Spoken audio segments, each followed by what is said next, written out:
어저께는 광주의 어느 교회에서 장로, 안수집사, 그 다음에 권사, 임직자들을 놔두고 이제 특강 와서 한번 권면해 주라고 그래서 이제 한 2시간 가서 강의를 했어요. 근데 여러분이 알다시피 목사님이 그런데 오면은 다 뭐라고 이제 강사가 말하겠습니까? 임직 받으면은 담임 목사 말 잘 듣고 다 이런 얘기 하는데 그런 얘기는 하나도 안 하고 복음이 뭡니까? 라고 물어보기 시작해갖고 하니까 하여튼 다 주눅이 들게 만들고 왔어요. 근데 우리는 이런 교육을 매주 전주대학에서 지금 5년째 하고 있다. 이제 그런 얘기를 하고 왔는데 그 교회 역사하고 우리 한국교회 역사하고 로마서 1장부터 3장까지 얘기를 했는데 역시 다 처음 들어보는 소리였지.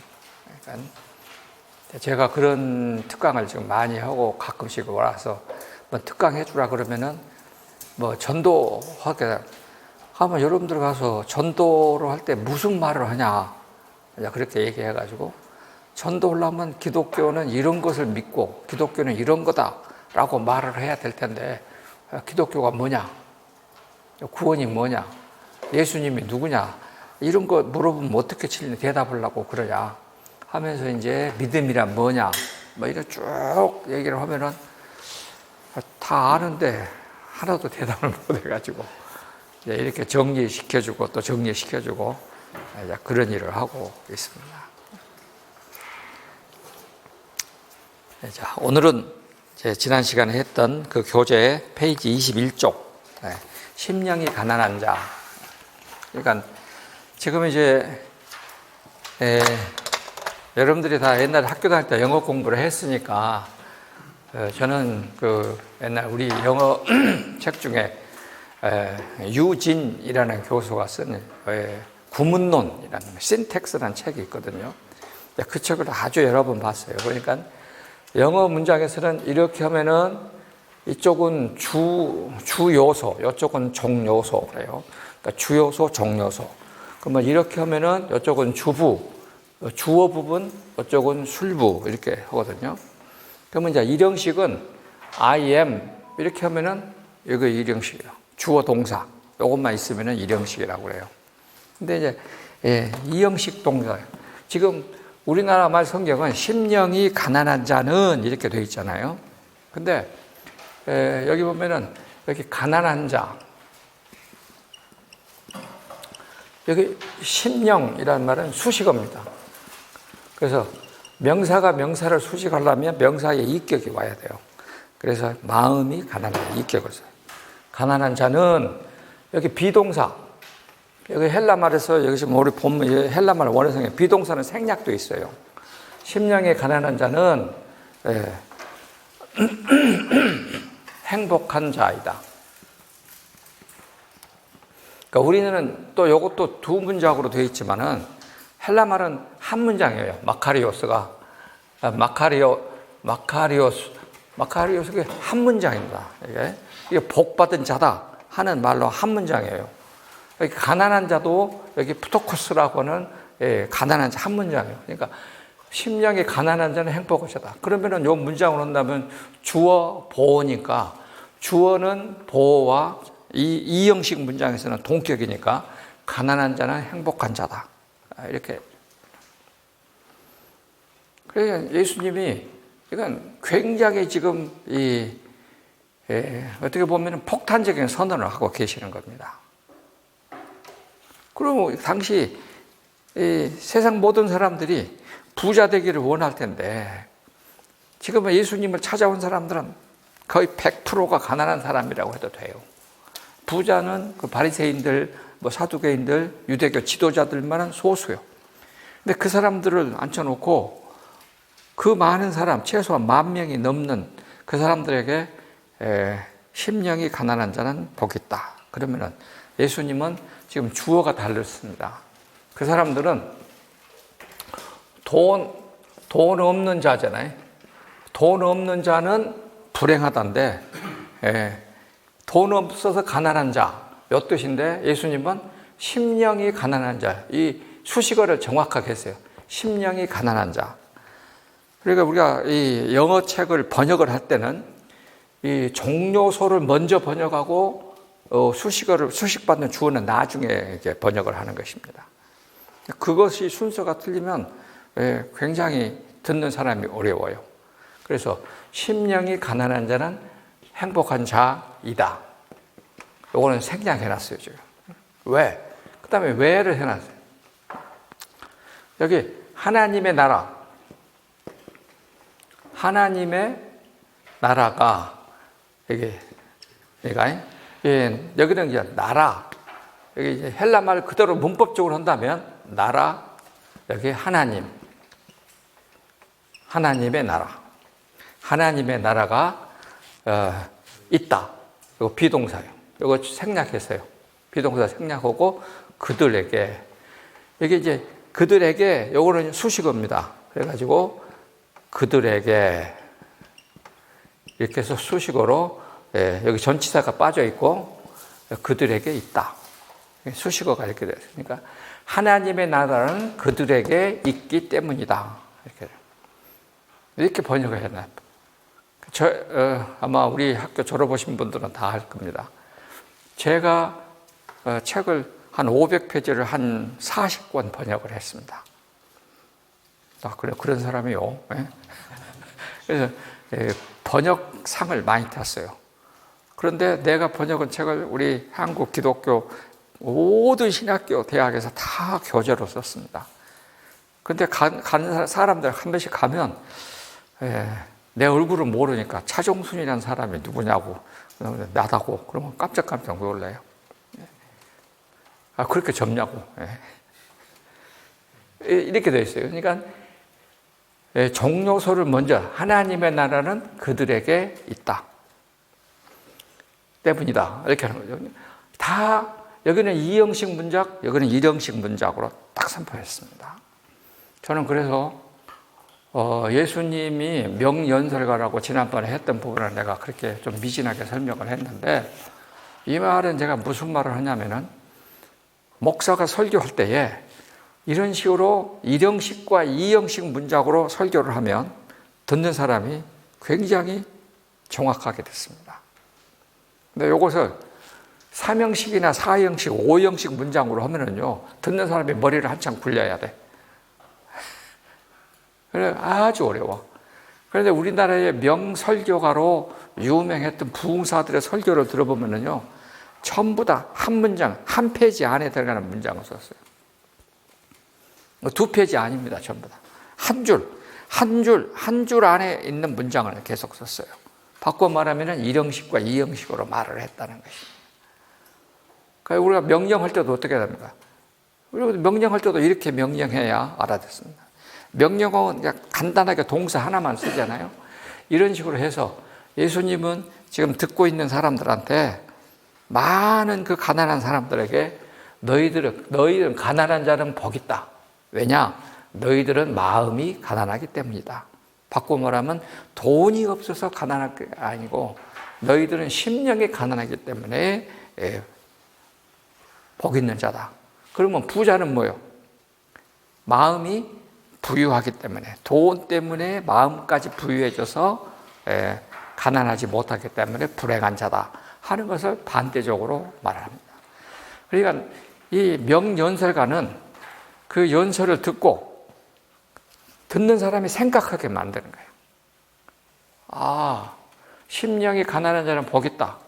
그러면 그 사람들은 아마 내가 예수님의 강연장을 이렇게 생각해 본다면 베스다 문답에서 딱 이렇게 하니까 가난한 사람들이 여기 있는 바리새인들, 사두개인들 다 돌아보면서 아, 저 사람들은 돈이 많아서 부자인데 마음까지 부자여갖고 행복하지 못하겠구만 이렇게 생각했을 거라고 말해요. 여러분들은 그 예수님의 심령이 가난한 자는 복 있는 자다 말만 딱 읽었지 지금 제가 말하는 요 말을 생각해 본 일이 없었을 겁니다. 그래서 예수님은 듣는 사람이 그렇게 생각하도록 지금 말씀하시는 거예요. 그러니까 누구나 공부를 배우지 않은 사람도 쉽게 알아들 수 있도록 그렇게 간략하게 짧은 문장으로, 한 줄이 채 못 되는 문장으로 말을 하시는 겁니다. 그런데요, 제가 생각해 보니까 아마 여러분 제가 요셉의 꿈에 대해서 설교하는 거 들어보신 분이 있는가 모르겠어요. 그거를 신학대학에 가서도 하고, 직장에 가서도 하고, 아니면은 교회에서도 하고, 저 시골에 있는 할머니들만 있는 교회에 가서도 했습니다. 원고가 똑같습니다. 원고가 똑같아요. 근데 할머니들이 설교 간다니까 뭐라 그러냐면, 아이고 너무 쉬어갖고 참 이해가 잘 돼요. 고맙습니다. 네. 그러니까 지금 예수님의 설교를 듣는 사람은 당시 유대의 최고의 학식을 가진 사람과 최저의 학식을 가진 사람이 지금 설교를 듣습니다. 근데 다 알아듣게 말을 했습니다. 다 알아듣게. 그냥 알아듣게. 이렇게 이 팔복, 그 다음에 이 산상수는 전부 그런 구조로 되어 있어요. 전부 그런 구조로 되어 있어요. 그래서 제가 이 제목을 예수님은 명연설가, 명대중설교가다 고 말하는 것입니다. 여러분들이 이제 김대중 옛날 대통령 연설하는 거 들어봐요. 전부 그런 식입니다. 한 줄이 못 되게, 문장 하나가 한 줄이 못 되게 쫙쫙 끊어서 얘기를 합니다. 그런데 이런 것을 못한 사람은, 제가 한 번은 통역을 하는데, 미국 교수가 와서 통역을 하는데 한 10줄 하는 10줄. 그러면 통역을 하는 사람이 어찌 그걸 다 기억하겠어? 꽝이요. 그럼 한참 하다가 대충 내가 말해버려요. 그러니까 여러분들 다 교수님이니까 제가 다시 말씀드리는데 이미 알고 계시겠지만, 나는 학습법 잘 몰라. 그러나 말은 한 문장으로 짧게 해야 된다. 한 줄로 짧게 해야 된다. 그리고 이형식으로 확실하게 뜻이 전달되게 해야 된다 하는 것을 지금 말씀을 드리는 겁니다. 자, 그러면 심령이 가난한 자는 행복한 자이다. 왜냐? 그들에게는 하나님의 나라가 있기 때문이다. 그러니까 하나님 수식어입니다. 하나님의 나라가 있다.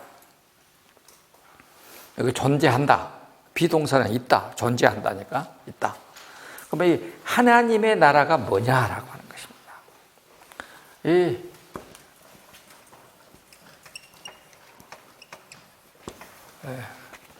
여기 지금 헬라말 성경에는 해 바실레이아 톤 우라논 그랬거든요.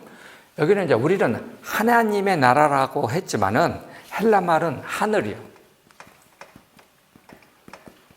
하늘입니다. 헬라말은 하늘이에요. 하나님이 아니고 하늘의 나라. 그 다음에 여기 나라는 왕국이요. 바실레이아는 왕국입니다. 하늘의 왕국이 그들의 것이기 때문이다.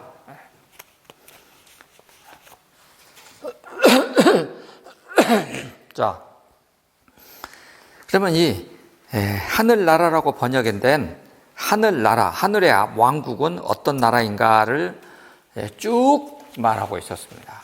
그러니까 구약 성경으로부터서 계속해서 말하고 있었습니다.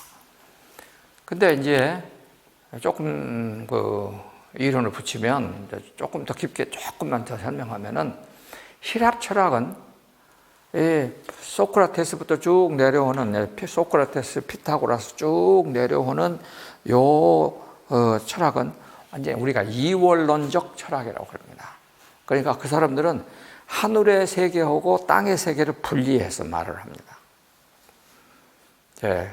가장 쉽게 말하면 이건 꼭 여러분들이 알아야 될 것 같으니까 아마 알 수도 있을 것 같으니까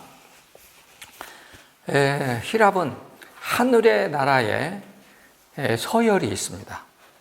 최고의 높은 신, 최저의 낮은 신, 그리고 이 양쪽 신들은 다 파트너가, 남성 신, 여성 신이 파트너가 되어 있습니다. 이게 히랍에서 낮은 신이 위의 신의 영역에 도전하면 그걸 뭐라고 말하느냐?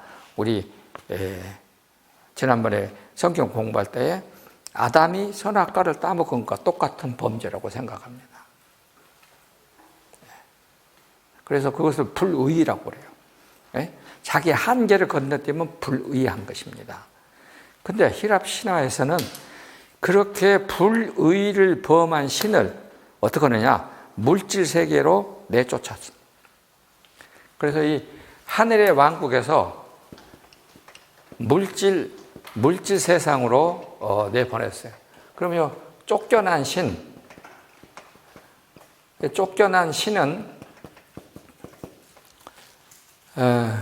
물질 세상을 창조합니다. 물질 세상을 창조하는 거예요.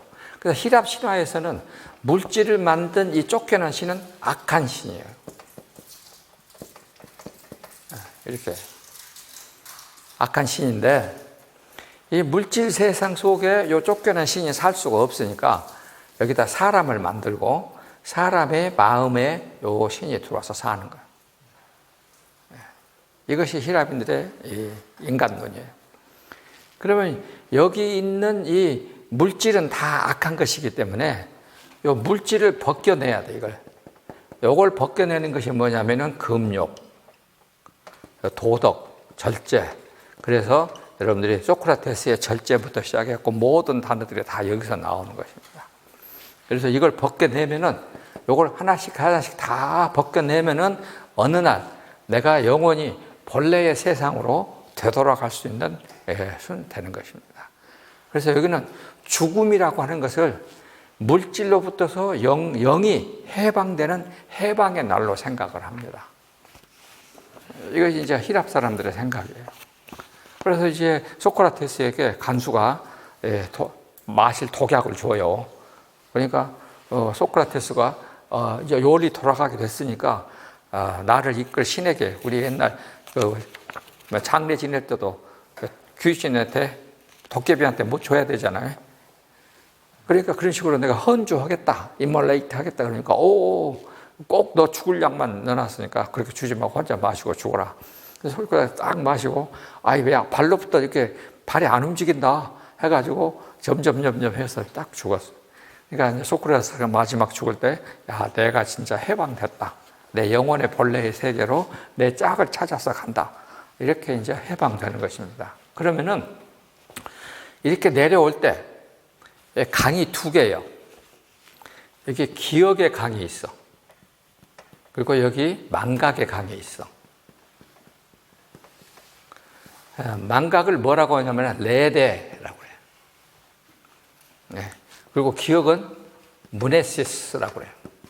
우리가 지금 메모리란 말이 다 여기서 나온 말이에요. 무네시스란 말도 다 여기서 나오는 메모라 다 여기서 나온 말이에요. 그래서 지금 이 물질 세계에 있는 이것을 벗겨낼수록 망각은 없어지고 기억은 되살아나는 거예요. 그러니까 쫓겨낼 때에 이 하늘나라에 있었던 모든 기억을 싹 없애버렸어요. 망각하고 이를 쫓아냈어요. 근데 여기서 금욕, 도덕, 절제 이런 생활을 하면은 이거 점점 바꿔나가지고 생각이 돼서 이 기억이 다시 회복되는 거야. 그래서 우리 아나무네시스, 오늘 기억을 새롭게 한다.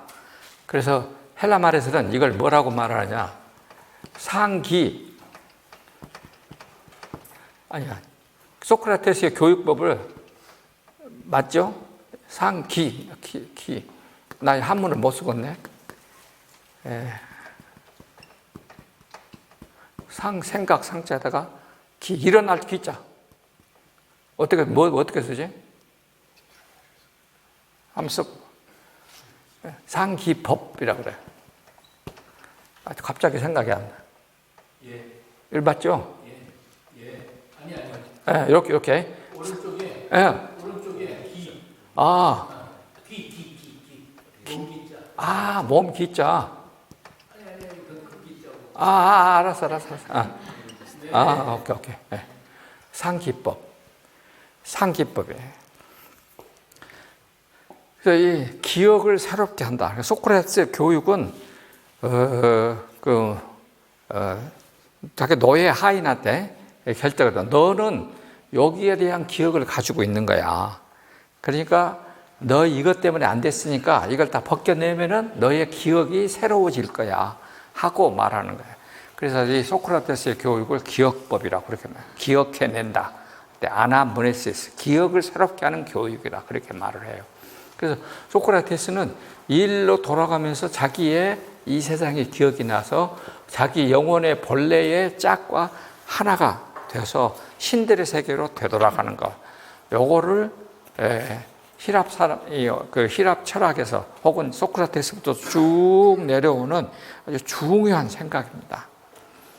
그래서 우리는 이원론적 생각이에요. 영들의 세계는 선한 것이고 물질의 세계는 악한 것이고, 그러면은 현재의 물질의 세계를 만든 창세기 1장 1절의 야훼 하나님은 힐랍 철학에 의하면 악한 신이 되는 거죠.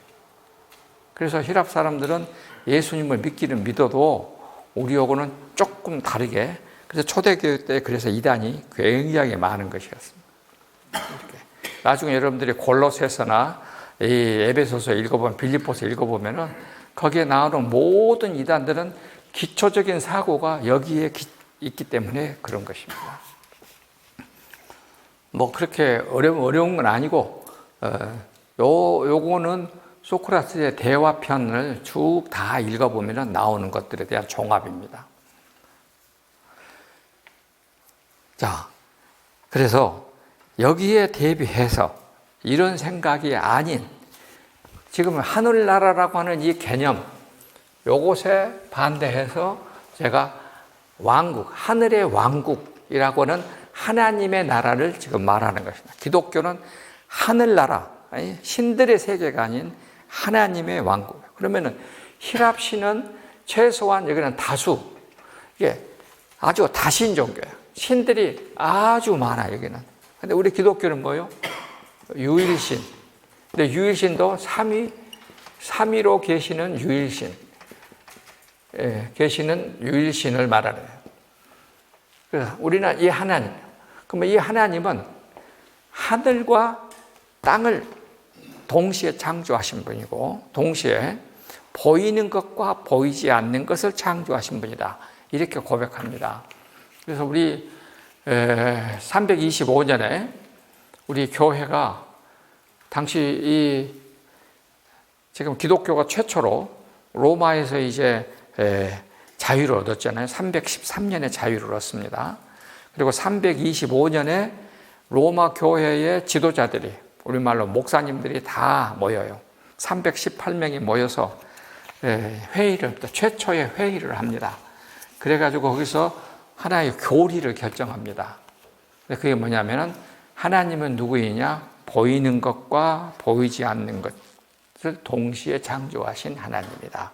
이렇게 말을 합니다. 그러니까 힐랍 신화에서는 이 영들, 그러니까 물질 세계만 아니고 보이는 것과 보이지 않는 것, 요것까지는 말을 해요. 그러니까 영들의 세계까지도 거기다 다 집어넣어놨습니다. 다 창조하신 하나님이다. 그런 내용들입니다. 그래서 이 하늘나라라고 하는 이 개념은 이게 쉽지가 않습니다. 우리 그러면 동양에서는 하늘나라가 뭡니까? 신들이 사는 세상, 신선세계,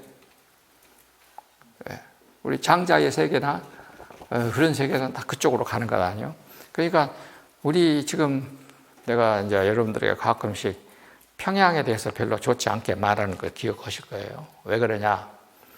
우리 한국 교회의 초기 7명 목사가 나왔는데 그 중에 길선주 목사라는 분이 나왔습니다. 1868년생이에요.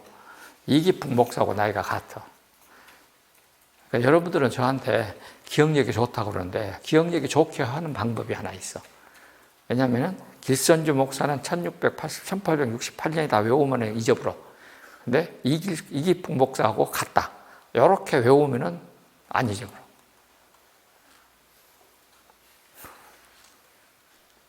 뭔 말인지 알겠죠? 네. 더 복잡한가? 그러면 1868년은 뭐냐? 난 또 거기다가 또 보태. 예. 고종이 대원군이 집권이 1863년이다.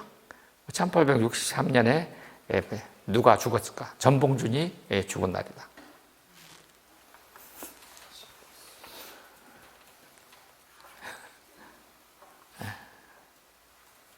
이렇게 이제 보태는 것입니다. 그래서 1867년에 제너럴 샤먼호가 대동강에 온 날이다. 이렇게 쭉 갖다 보태는 것입니다. 자, 뭐 그렇다 그러고, 자, 그러면 우리 동양의 그 길선주 목사는 평양 사람이었어요. 근데 본래 뭐는 사람이었냐? 길선주 목사는 자기 집이 고향이고 아버지가 첨사가 됐습니다. 오 교수님, 첨사하면 어느 정도 벼슬입니까? 요즘 용어로 하면은 지역 방위사령부, 그 경성, 함경도 경성 지역 방위사령관으로 갔어요. 그러니까 지역 3호 사단 사단장으로 갔어. 그런데 평양 놈이 오니까 함경도 양반들이 뻔때를 보여주려고 쳐들어갔어. 그런데 보니까 마침 이 길선주 아버지도 안 계시고 형들도 없고 꼬마 15살 먹은 길선주만 있었어. 그래갖고 길선주가 죽도록 두들겨 패버렸어. 그래서 길선주가 맞고 죽을 뻔했는데 그것을 치료하기 위해서 차력술 도사님한테 가서 치료를 받았는데 차력술 도사가 기를 치료해서 기를. 나중에 이제 자기가 건강이 회복되고 그러니까 그 건강을 유지하기 위해서 금강산에 들어가서 물 떨어지는 폭포수 밑에서 뭐 있잖아요. 우리 무술 영화에 보면 그런 식으로 해서 기를 해가지고 완전히 기도사가 됐어요. 이제. 그래서 아버지가 이제 첨사가 끝나고 해서 다시 평양으로 돌아와갖고 평양신화에서 기치료원을 냈어요. 그리고 사람들이 오면 아프다 그러면 요즘 뭐 다들 아프다 그러면 하잖아요. 나도 중국에서 기치료하는 도사님한테 기치료도 한번 받아봤어요. 근데 순 사기꾼이더만.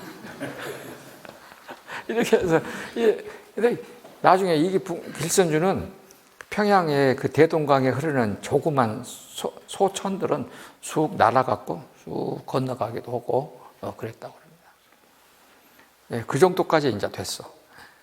그러다가 자기가 어느 날 있는데 자기 말로는 옥피리 소리가 났다. 피리 소리가 나면서 자기가 정신이 번쩍 들었는데 하나님의 음성이 들려가지고 그때 예수 믿고 새 사람이 돼서 이제 평양 교회 가서 선교사들한테 세례를 받고 이렇게 해서 1901년에 신학교에 입학을 하게 됐어요. 그래서 이 길선주 목사가 우리나라에게 보여준 목사들을 혼나게 하는 제도가 하나 뭐냐면은 새벽기도예요.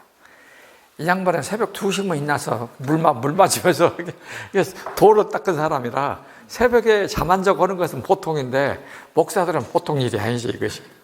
그래서 이 1909년부터서 우리가 새벽기도라는 것이 본격적으로 제도화되기 시작했어. 이렇게 해서 했는데 그러니까 길선주 목사의 설교를 들어보면 굉장히 그런 그 신선사상, 영적 사상 이런 얘기들이 많이 나와. 그러니까 그 설교를 들으면 보통 사람들 어쩔 것입니까? 야소하면은 저렇게 해야 되는 같다라고 생각했어요. 그러니까 속 없는 사람들이 하다가 대한민국의 모든 이단들은 다 평양에서 나왔어요.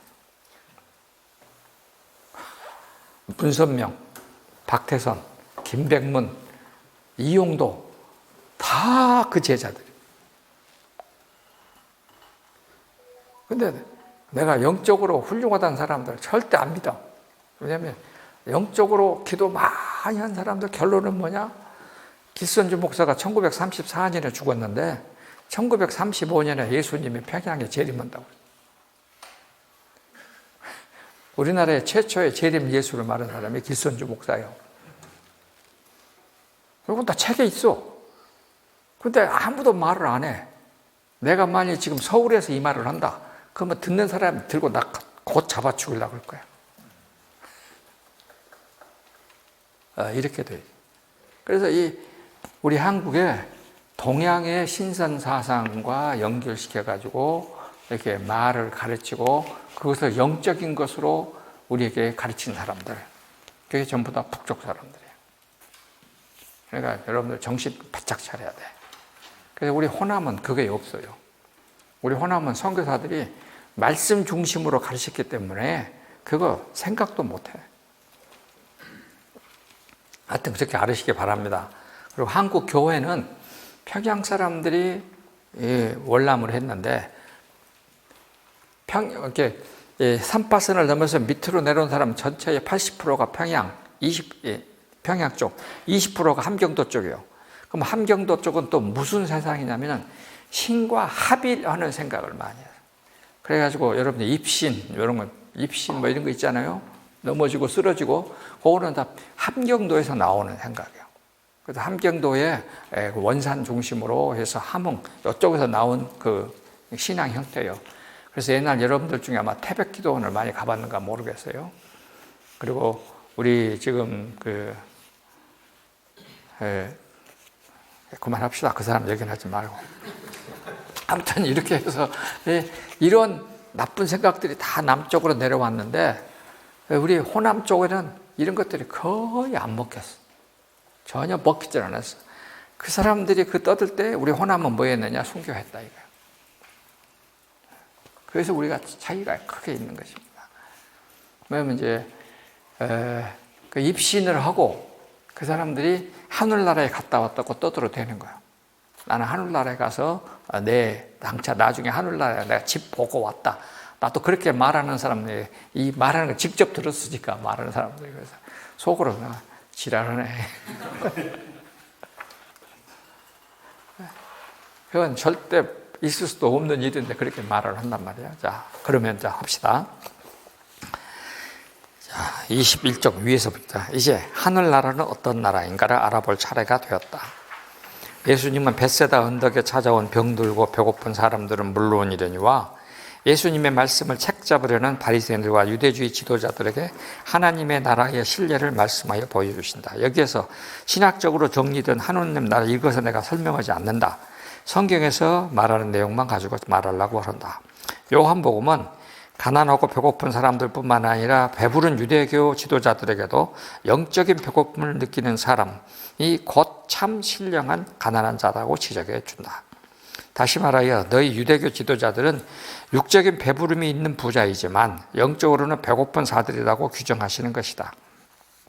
물론 경제적으로 가난하다고 해서 영적으로 부유하다고 말할 수 없고 경제적으로 부유하다고 해서 영적으로 가난하다고 사람이라고 일률적으로 동일시할 수는 없지만 누가복음은 바리새인들은 돈을 좋아하는 자들이다라고 지적하는데 이 구절은 헬라어로 읽으면 돈을 좋아하는 자, 여기 이게 필라델피아라 그러잖아요.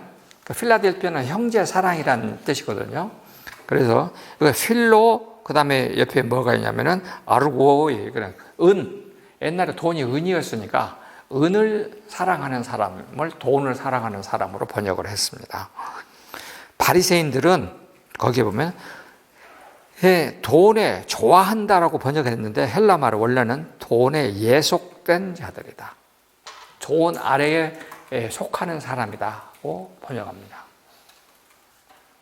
야, 저하고 공부하니까 이런 서비스는 여러분이 받아야죠. 예?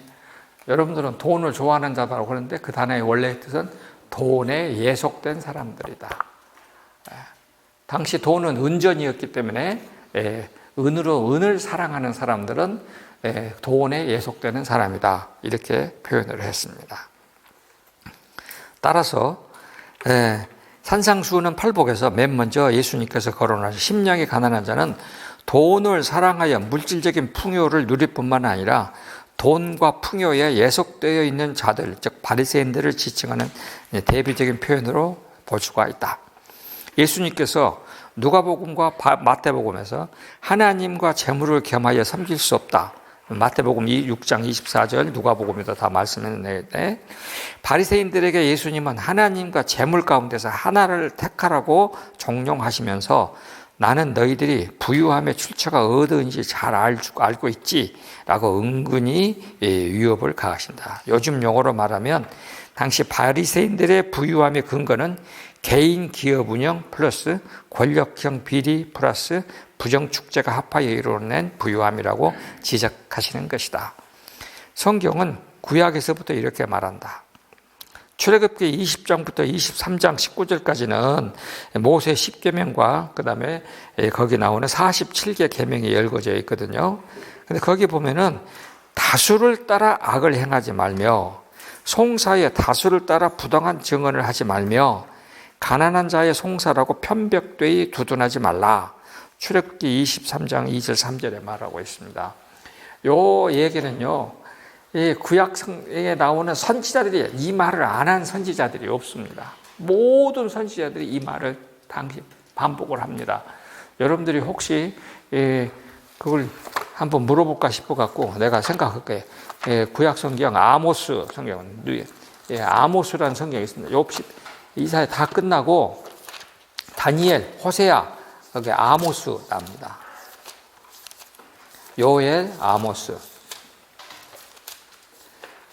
요엘, 아모스 보면은 거기에 2장부터 3장까지 전부 다 그런 얘기들만 가득 차 있습니다. 너희들이 무슨 죄를 지었는가? 다 이스라엘 사람. 자, 보세요. 아모스 2장 6절부터 보겠습니다.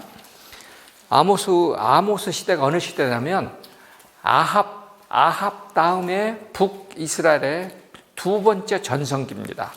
그러니까 북쪽 이스라엘이 굉장히 부자 나라였는데 두 번째 전성기 때에 여로보암 1세가 있고 2세 때예요. 여로보암 2세 때 얘기입니다. 6절. 여호와께서 이같이 말씀하시되 이스라엘의 서너 가지 죄로 말미암아 내가 그들에게 돌아가니 그들은 은을 받고 의인을 팔며, 이거 은을 받고는 돈을 받다고 말이죠. 돈을 팔며 신 한 켤레를 받고 가난한 자를 팔며 힘없는 자의 머리에 티끌 먼지를 속에 발로 밟고 연약한 자의 같이 굽게 하고 아버지와 아들이 한 젊은 여자에게 다녀서 거룩한 내 이름을 더럽히며 모든 계단 옆에서 전당 잡은 옷 위에 누우며 그들의 신전에서 벌금으로 받은 포도주를 마심이니라. 이렇게 이야기하고 있습니다. 그러니까 당시 아모스 2장 6절에서 8절의 그 실상은 최고로 부유했던 여로보암 2세 때의 사회적 실상을 말하고 있는 것입니다. 여러분들이 이제 성경 옆에다가 그게 딱 적어 놔야 돼요. 이거는 당시 아모스 2세 여로보암 2세 때의 최고의 전성기인데 그때 실상은 이랬다. 그걸 말하고 있습니다. 그래서 이 아모스 선지자는 이스라엘 사람들에게 너희들이 진짜 가난한 것이 뭔 줄 아냐? 아모스 8장 보세요. 8장 11절. 아모스 8장 11절. 자, 8장 11절에 주 여호와의 말씀이니라. 보라, 날이 이를지라. 내가 기근을 땅에 보내리니 양식이 없어 주림이 아니요 물이 없어 가람이 아니요 여호와의 말씀을 듣지 못한 기갈이다. 이렇게 얘기하고 있습니다. 그러니까 지금 살고 있는 것은 엄청 부자로 살아. 근데 이렇게 살면 너네들에게 진짜 배고픔이 온다. 그게 뭐냐? 양식이 없어 물이 없어가 아니고 영적인 것이 없어 기갈이 온다. 이렇게 말했습니다. 똑같은 시대를 살았던 선지자가 있습니다. 그 아모스 다음에 호세아가 나옵니다. 호세아. 요엘, 아모스, 그 다음에 나훔, 하박국, 호세아가 나올 겁니다.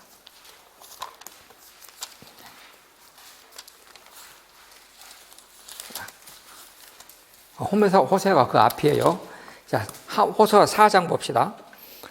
호세아 4장에 보면은 4장 1절에 이스라엘 자손들아 여호와의 말씀을 들으라. 여호와께서 이 땅 주민과 논쟁하시는 이 땅에는 뭣도 없고 진실도 없고 인애도 없고 하나님을 아는 지식도 없고. 6절 보면 내 백성이 지식이 없으므로 망하는도다. 7절에 보면은 그들은 번성할수록 내게 범죄하니.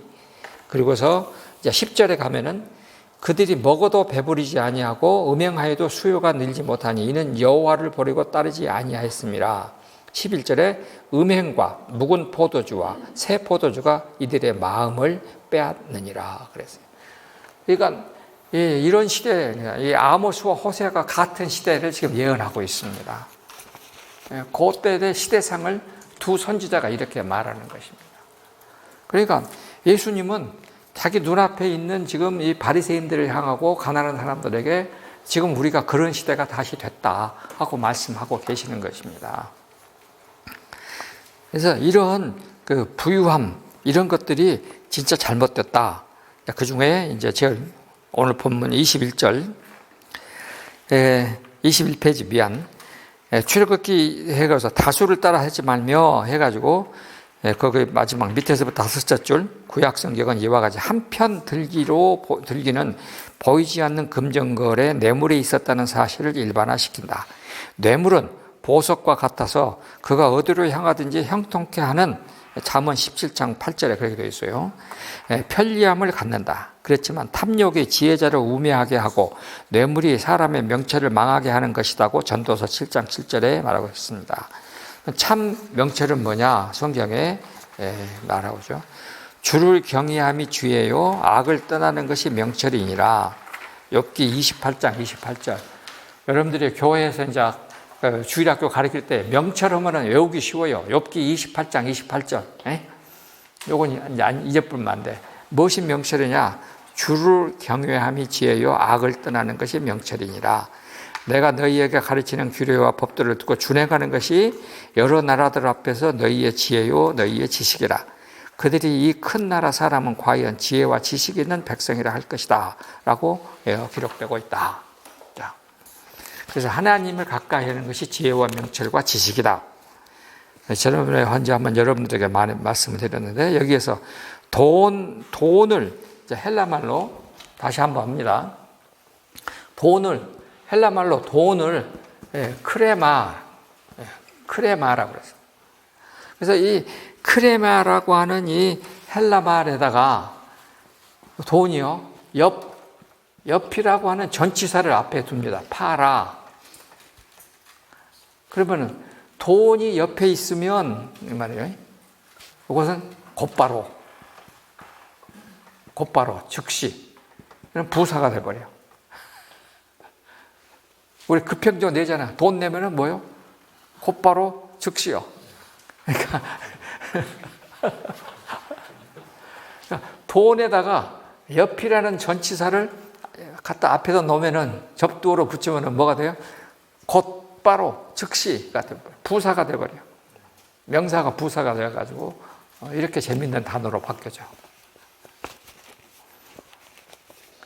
그러니까 이 뇌물이라고 하는 것에 대한 얘기를 이렇게 지금 하고 있습니다.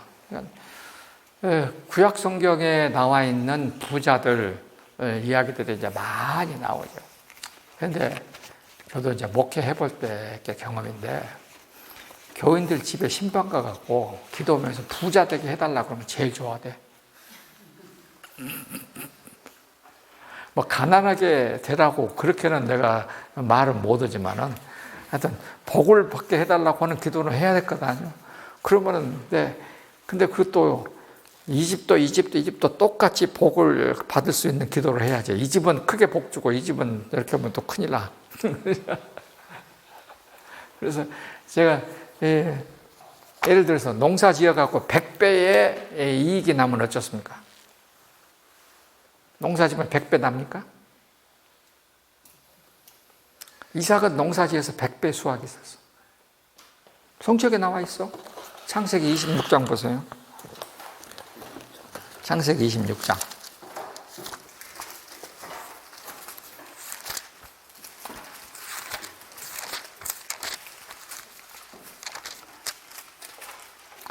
자, 26장 12절. 이삭이 그 땅에서 농사하여 그 해에 100배나 얻었고 여호와께서 복을 주심으로 창대하고 왕성하여 마침내 거부가 되고, 이렇게 되어 있잖아요. 100배의 수확을 얻었습니다. 그러니까 여러분도 혹시 부자 되고 싶으면 요 구절만 갖고 계속 기도하세요. 하나님, 이삭에게 100배 주셨으니까 나도 꼭 100배 주셔야 됩니다. 그래가지고 어느 집에 가갖고 이렇게 기도해 주면요 엄청 좋아하더라고. 그래서 그 다음 집에 가갖고 모든 집에 가도 다 100배의 수확을 얻게 해주세요. 그랬더니 다들 좋아하더라고. 그래서 안 쫓겨났어. 자, 부자가 되어갖고 자기에게 온 부를 제대로 써먹은 사람도 있고, 잘 못 써먹은 사람도 많죠. 저는 그래서 항상 우리 교회에 있을 때 우리 집사람이 그래, 당신 좋아하는 경주 최부자 얘기 또 오구만. 엄청나게 많이 얘기했어요. 경주 최부자 얘기를 엄청나게 많이 했어요. 근데 나 이제 최근에 생각한 겁니다. 경상도 부자들은 부자를 나라 애국원데다 많이 썼어요. 확실히 그래요. 자, 경주 최부자 집은 얼마나 많이 헌금을 냈습니까? 그 다음에 부산에 안두고, 거기도 그렇고, 그 다음에 안동의 석주 이상용 선생님, 이런 분들은 전부 다 자기들의 부를 나라 독립하는 데 썼어요, 많이. 근데 호남의 부자들은, 진짜 부자는 호남에 있었어. 근데 전부 친일하는 데 썼어. 친일 헌금 많이 냈어. 그래서, 야, 이런 차이가 있구나 하는 속으로, 아직까지 나도 그런 개념을 크게 생각 안 해봤는데, 그걸 생각하면서 속으로 많이 갖게 됐습니다. 호남의 부자들하고, 물론 호남의 부자들 가운데도 그렇게 열심히 한 사람도 없지 않아 있었겠죠. 근데 그게 거의 안 나와. 뒤져도 별로 안 나와. 그런 일을 했다는 사람이 안 나와요. 여러분들이 구례 토지에 있는 운조루 가봤습니까? 운조루? 안 가봤어요? 운조루 한번 가봐야 돼요. 인터넷에 딱 운조루 들어보세요. 운조루. 토지면에 거기 보면인데, 그 부사니까 요즘으로 말하면 시장 지낸 사람이에요. 시장 지낸 사람인데 안동 출신 버들유 씨, 영조 때 사람이에요. 영조 때 거기 와가지고 집을 지었는데, 그가 지금 지리산 바로 밑이요. 그래서 토지면은 그냥 그 공비들이 엄청나게 많이 나오는, 엄청나게 많은 집. 그런데 그 집은 원형 그대로 손 하나 갖다가 놓고 그대로 현재도 보존되어 있어. 그러니까 지리산 밑에, 여기 보세요. 의병, 동학, 그 다음에 일제, 그 다음에 한국전쟁, 이런 과정을 공비들을 겪었는데 그게 그대로 남아있다. 이유가 뭘까? 어떻게 생각합니까? 비밀은 딱 한 군데 있어. 그 집에 들어가면은, 행랑채 있고, 안채로 들어가면은, 거기에 문이 하나 있고, 이제 거기에 이만한, 소위, 공간이 있어. 근데 거기에 쌀이 엄청나게 많이 들어가는 뒤주가 큰 거가 있어. 그리고 이쪽으로 가면 이제 안채요. 이쪽으로 가면 사랑채고. 딱 하면은, 거기에 뭐라고 써놨냐. 타인이 능해 열 수 있다. 그러니까 누구든지 이 뒤주의 문을 열고 쌀을 한 대박 가져갈 수 있다. 써놨어요. 그리고 그것이 비면은 또 갖다 부어놓고 또 갖다 부어놓고 가득 채우고, 그 대신 그냥 가지고 가지 말고 산에 가서 풀이라도 한 찌개 짊어지고 가라. 그래서 자기들이 그 쌀을 가져가려면 산에 가서 풀 해가지고 한 찌개 지고 와서 마당에다 퍼놓고 가서 쌀을 하나씩 퍼갔어. 그러니까 여러 가지 거기가 우리나라의 명당의 한 군데니 이런 다 그건 하는 말 같고, 그만 락지다 해가지고 그런 풍수지리가 있는데 그거 아니고, 그렇게 했기 때문에 지역 사람들이 다. 그러니까 그 사람 얘기는 굉장히 그 집안은 유명한 집안입니다. 한번 가볼만 해요. 저는 한 40년 전부터 다녀서 그 집을 잘 아는데, 그 후로 가니까 돈 받더라고. 그 후로 가니까 그 아들이 나보다 조금 더 나이가 한두 살 많았는데 약간 정신이 왔다 갔다 해. 그래서 왜 그러냐고 물어봤더니 어느 날 밤에 깡패들이 몽둥이 들고 와갖고 집안에 있는 모든 거 다 내놓으라고. 그래갖고 자기 조상들 그 모든 글씨, 그림 같은 거 두들겨 패고 다 가져갔다. 그놈 지키려고 얼마나 두들겨 맞아갖고 심리적으로 조금 그렇게 됐다고. 하여튼 그런 사람들이 많아요. 여러분들은 잘 모르죠. 우리 광주에, 목포에 대한민국을 대표하는 화가들이 많이 살았어요. 많이 있어. 근데 화가들 얘기 다 들어보면은 밤에 그렇게 깡패들이 와갖고 그림 그리라고. 그래갖고는 한두 장도 아니고 엄청나게 많이 그려갖고 딱 주면 그럼 가지고 가고. 하여튼 그런 사람들이 있는가 봐. 자, 아무튼 이 돈이라고 하는 게 문제예요. 돈이 없어도 문제고 있어도 문제. 예수님은 돈 얘기를 지금 많이 하십니다. 자, 그 다음 얘기는 22페이지. 다윗이 도망자 비신제로 지낸 살던 시절에 마오네라는 곳에 부자 나발이라는 사람이 있었다. 다윗이 내미는 손을 거부하고 주인에게서 억지로 떠난 종이라는 비난과 함께 가난하고 배고프고 정처 없는 자가 이 세상에 가득하다는 말로서 다윗을 얕잡아 보면서 붙잡지 않았다.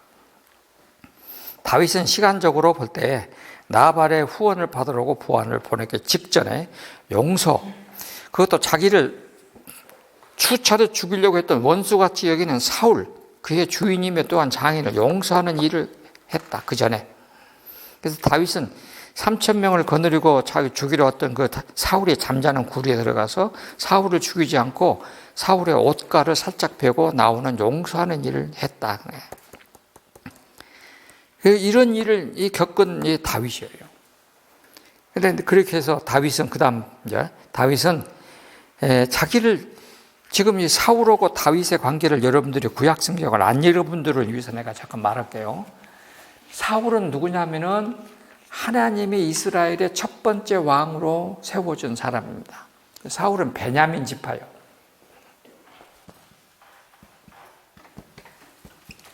베냐민 지파는 요셉 다음에 야곱의 마지막 12번째 아들이에요. 이게 베냐민 지파예요. 그러니까 얼마나 야곱이 이 베냐민을 예뻐했겠습니까? 나중에 이 베냐민 지파 사람이 사도 바울이 베냐민 지파 사람이에요. 이제 베냐민 지파 사람들이 많이 나옵니다. 근데 이 베냐민 지파 사람인데 이 사울을 하나님이 왕으로 세웠어요. 이스라엘의 첫 번째 왕이에요. 근데 이 사울이란 사람이 왕이 될 때 하고 된 후로 완전히 바꿔져 가지고 자기 왕권을 지키려고 했을 때 블레셋 사람이 쳐들어왔고 다윗이 골리앗을 죽였고, 그래서 다윗은 사람들 때문에 이 사울이 어쩔 수 없이 군대 장관으로 만들어요. 근데 그때부터 사울에는 머리에 두통이 오기 시작을 했어. 근데 다윗은 노래를 잘하는 사람이야. 다윗이 이렇게 수금으로 또 노래를 하면은 이 사울이 머리가 개안해져. 그러면은 사울이 보고 있다가 저 새끼 조금 있으면 내 자리를 뺏어갈 놈. 꼭 우리나라 선조 임금하고 똑같아. 이래 해가지고 다윗이 이렇게 수금을 타고 있을 때 창으로 다윗을 던져갖고 다윗이 2번이나 창을 피해서 살아났어.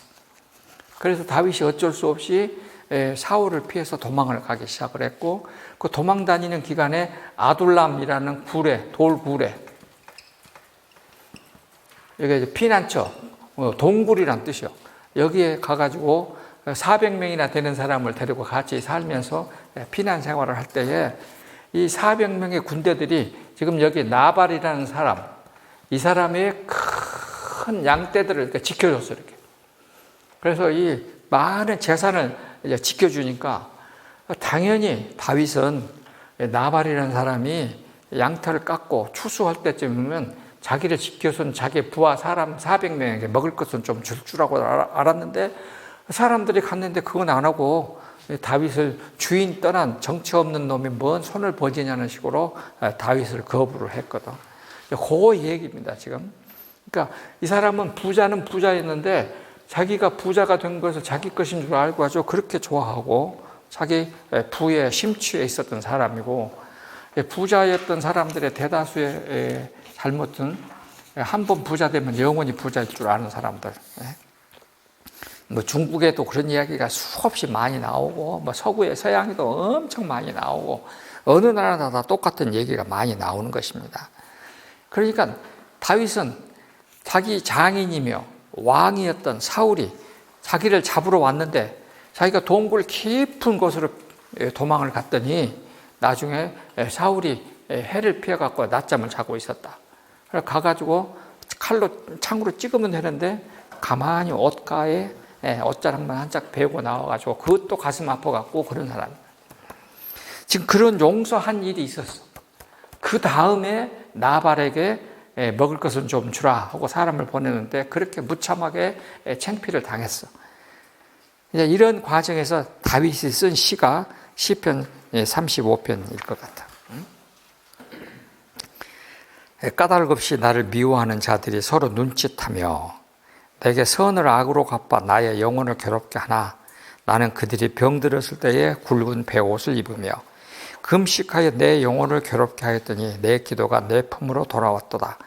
내가 나의 친구와 형제에게 행함같이 내가 몸을 굽히고 슬퍼하기를 어머니를 곡함같이 하였도다. 이게 다윗이 거짓말로 한 말은 아닐 겁니다. 이렇게 할 수 있는 사람이 세상에 얼마나 있을런가 몰라도 다윗은 이렇게 했어요. 그래서 다윗은 자기 사울이 지금 눈앞에 있을 때에 혀로 범죄하지 아니하려고 악인이 내 앞에 있을 때 내 입에 재갈을 먹이리이다. 이 시편 39편 1절은 기도문으로 하나님의 도우심을 구하였던 사람이다. 다윗과 그의 부하들이 나발의 재산을 지켜주었지만 그들에게 비난을 쏟아냈던 나발의 결과는 어떠했는가? 그는 재산을 많이 있고 그 안에 제가 이제 잔치하다가 포도주에 취해서 심장마비로 죽은 것 같아요. 성경은 그렇게 기록하고 있어요. 그러자 그의 아내 아비가일이 나발의 죽음을 알고 다윗에게 두 번째 부인이 됐습니다. 그리고 그 아비가일은 다윗에게 두 번째 아들 길르압이라는 아들을 낳아줬고 생명의 족보에 이름을 올리게 됐습니다.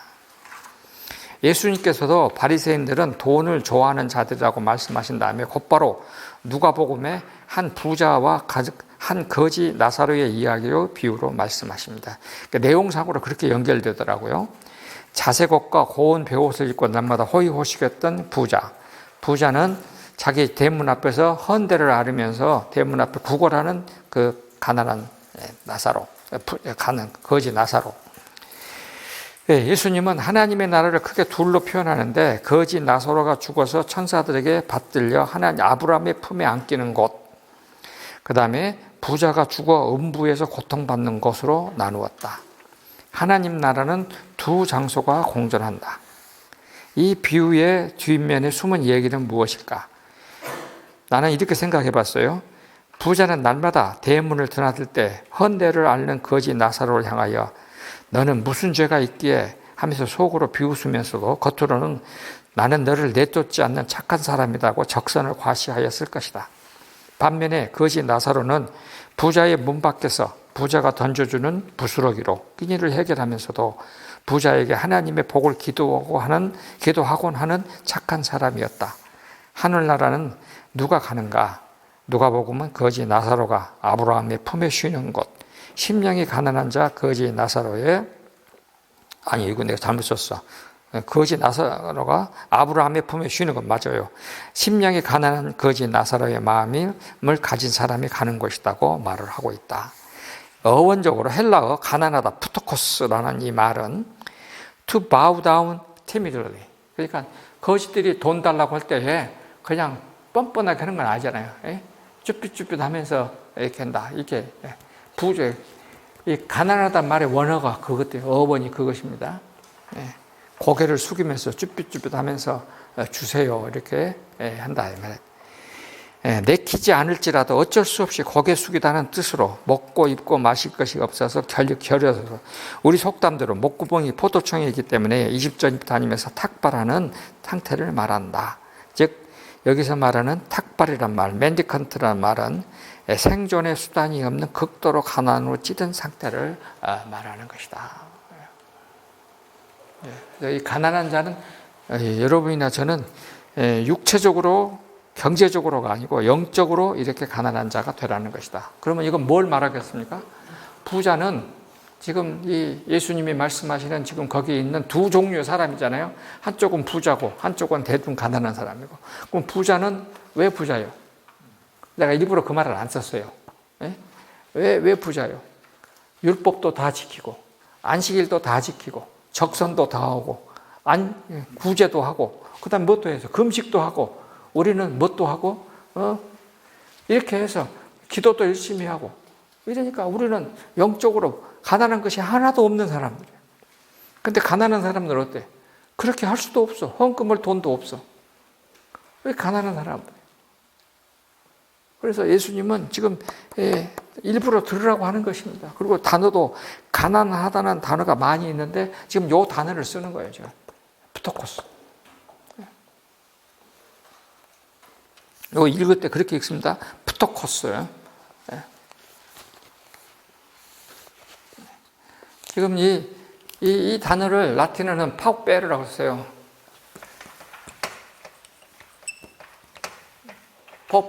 퍼포라이. 요거 영어로도 그대로 와 있습니다. 가난하다는 단어예요. 근데 영어에 이 단어가 있습니다. 요거 그대로 영어로 와 있어요. 여러분 영어 사전 찾아보면은 그대로 나옵니다. 퍼포라이즈. 네, 가난하다. 먹을 것이 극도로 없어서 가난하다. 시간이 벌써 1시간 되었네. 뭔 헛소리를 오늘 너무 많이 했네, 잔소리가. 자, 조금 쉬었다 합시다.